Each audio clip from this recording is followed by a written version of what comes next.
Գյուրջան Կասկադ 60 ամիս փուլային վճարում բազմաթիվ առավելություններ։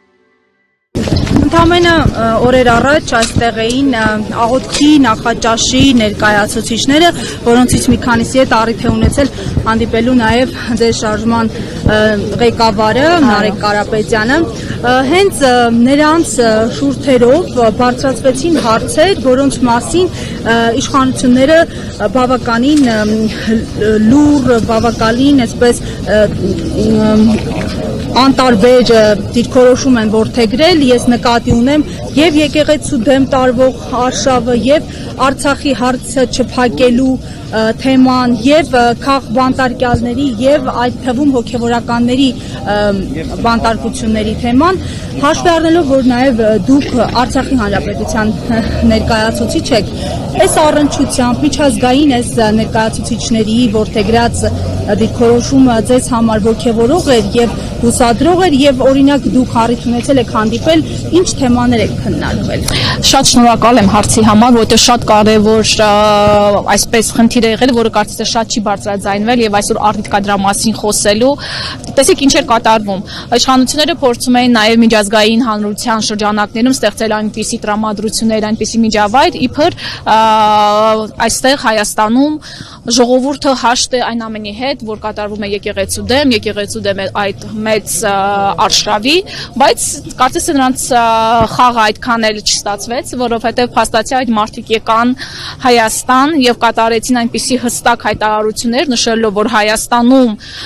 կրոնի ազատություն չկա, որ Հայաստանում մարդիկ հալածվում են իրենց հավատքի համար, սրբազաններին օրինակ բերելով, հալածվում են հայկական արժեքները սատարելու համար, նշելով Սամվել Կարապետյանին եւ մյուս բոլոր քաղբանտարկյալներին, սա շատ կարևոր դրվագ է նշելու, որ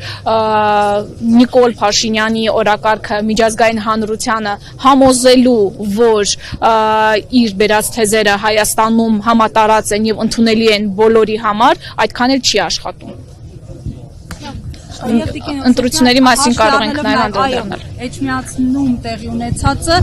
նաև սլաքներ ուղղվեցին ձեր շարժմանը, թեև դուք մասնակցություն չէիք ունեցել, հավանաբար ակնկալիքներ կային նույնիսկ իշխանության կողմից, որովհետև իշխանականներն ընդգծում էին նաև ձեր հանգամանքը։ Ինչ դիտարկում եք։ Այո, մարդկանց մոտ ակնկալիք կար, ու մենք տեսնում էինք, զգում էինք այդ ակնկալիքները, որ կա հանրության կողմից, սակայն պետք է շատ մի կարևոր փաստ արձանագրել, որ այս պայդրությամբ մենք դեռևս արձանագրված, մենք գրանցված կուսակցություն չենք, հետևաբար որևէ ինստիտուցիոնալ այսպիսի հավակնություններ ունենալ դեռ չէին կարող։ Մյուս մասով սա ընտրությունները ցույց տվեցին մի կարևորագույն հանգամանք։ Հասարակությունը կարիք ունի նոր դեմքերի, նոր